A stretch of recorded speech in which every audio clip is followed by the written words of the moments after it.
नमस्कार। आज फिर आपके लिए एमपी बोर्ड कक्षा 9वीं 10वीं 11वीं 12वीं हिंदी विषय के अंतर्गत यानी हिंदी विषय में हिंदी साहित्य के अंतर्गत हम एक आज बहुत ही महत्वपूर्ण प्रश्न लेकर आए हैं जो इस प्रकार से है। तो प्रश्न देखो, आपका दिया है कि संत अथवा ज्ञान मार्गी शाखा की 4 प्रमुख विशेषताएं तथा इस युग के प्रमुख कवि एवं उनकी एक एक रचना का नाम लिखिए। मैं पुनः पढ़ देता हूँ। दिया है कि संत अथवा ज्ञान मार्गी शाखा यानी संत और ज्ञान मार्गी शाखा एक ही बात होती है कि प्रमुख 4 विशेषताएं इस युग के प्रमुख कवि और उनकी एक एक रचनाएं। इस तरह से प्रश्न पूछे जाते हैं।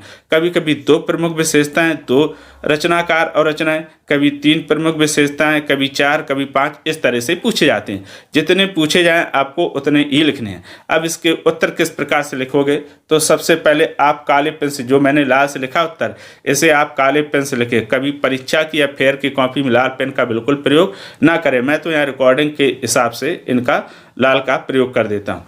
तो काले पेन से उत्तर लिखने के बाद लिख देना, संत अथवा ज्ञान मार्गी शाखा की 4 विशेषताएं इस प्रकार हैं।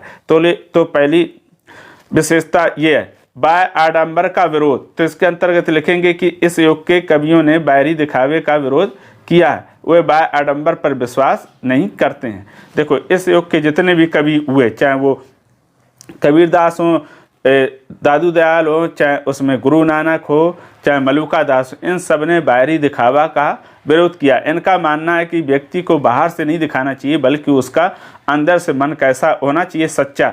जैसा वह अंदर से सच्चा हो वैसे ही बाहर से होना चाहिए। अब आता है उसके बाद बिंदु नंबर आपका दूसरा। तो दूसरा आपका ये रहा, दिया कि सरल जीवन पर बल। संत कवियों ने अपनी रचनाओं में सरल एवं निर्मल जीवन पर बल दिया।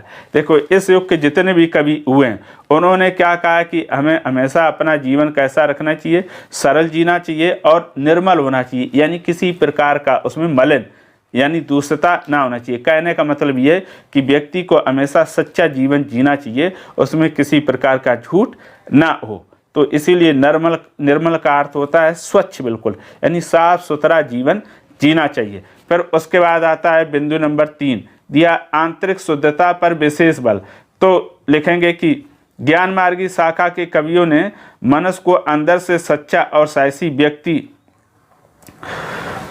बनने पर बल दिया है। ठीक है, तो इस युग के जितने भी कवि हुए उन्होंने कहा व्यक्ति को अंदर से कैसे एकदम शुद्ध बनना चाहिए। ऐसा नहीं कि उसके मन में कुछ हो बाहर से देखने में और अंदर से वो कुछ और हो। तो अंदर मन कैसा होना चाहिए, एकदम शुद्ध होना चाहिए।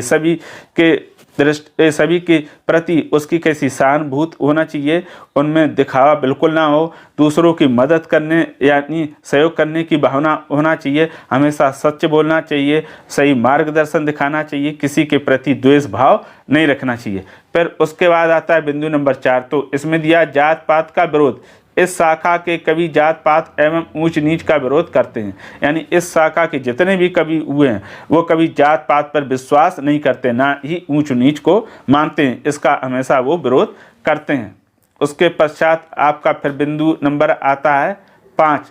तो बिंदु नंबर 5 कुछ इस प्रकार से रहा, छुआछूत का विरोध। इस धारा के कवि छुआछूत को नहीं मानते हैं, वे अपनी कविताओं में छुआछूत का विरोध करते नजर आए हैं। यानी जितने भी इस कवि युग के कवि या धारा के कवि यानी संत का धारा के जितने भी कवि हुए उन्होंने छुआछूत का हमेशा विरोध किया। उनका मानना कि सभी मनुष्य का जन्म एक तरह से होता है, मृत्यु भी उनकी एक जैसी होती है, तो फिर उनमें भेदभाव कहाँ से हुआ। तो वो कहते हैं कि हमें आपस में किसी प्रकार का छुआछूत वाला भेदभाव नहीं रखना चाहिए। सारे मनुष्य प्राणी जात कैसे एक समान है। अब उसके बाद फिर आता है आपका, तो ये हो गए आपके 5 विशेषताएं। अब आती हैं आपके सामने संत अथवा ज्ञान मार्गी शाखा के कवि और उनकी रचनाएं इस प्रकार हैं। तो चलो अब हम इसको देख लेते हैं, आपकी ये प्रमुख कवि और उनकी रचनाएं। तो पहला दिया हुआ है कबीरदास। तो कबीरदास की एक ही रचना है बीजक, है ना। तो उसके अंदर साखी शब्द संग्रहित है। ध्यान रखना, कबीरदास की एकमात्र रचना है जिसका नाम बीजक है। फिर दूसरा आता है रैदास, जिसको रविदास भी कहते हैं। तो रविदास की वाणी बहुत फेमस है। तीसरा है गुरु नानक देव, तो जपसी और आशा दीवार, ये इनकी 2 प्रमुख रचनाएं। और भी इनकी रचनाएं यहाँ पर हमने 1 या 2 ही प्रस्तुत की हैं। फिर आते हैं मलूक दास, तो मलूक दास या मलूका दास, सुख सागर और ब्रजलीला 2 रचनाएं आपके सामने मैं प्रस्तुत कर रहा हूँ। तो ये संत काव्यधारा अथवा ज्ञान मार्गी शाखा के प्रमुख कवि हो गए और उनकी कुछ रचनाएं हो गई। तो यहाँ पर आपके सामने हमने 5 प्रमुख विशेषताएं प्रस्तुत की, जबकि हर युग से यानी संत काव्यधारा या ज्ञान मार्गी शाखा की कम से कम 10 से 15 विशेषताएं हैं, जिसे आप सर्च करके देख सकते हैं। मैंने दूसरे चैनल पर इसको बनाया बहुत डिटेल में, विस्तार से, बहुत ही सरल भाषा में, और आपको पसंद भी आएगा। संत काव्यधारा अथवा ज्ञान मार्गी शाखा। तो अगर इससे संबंधित आपके पास कोई ऐसा प्रश्न हो, डाउट हो, तो हमें कमेंट करके अवश्य बताइएगा।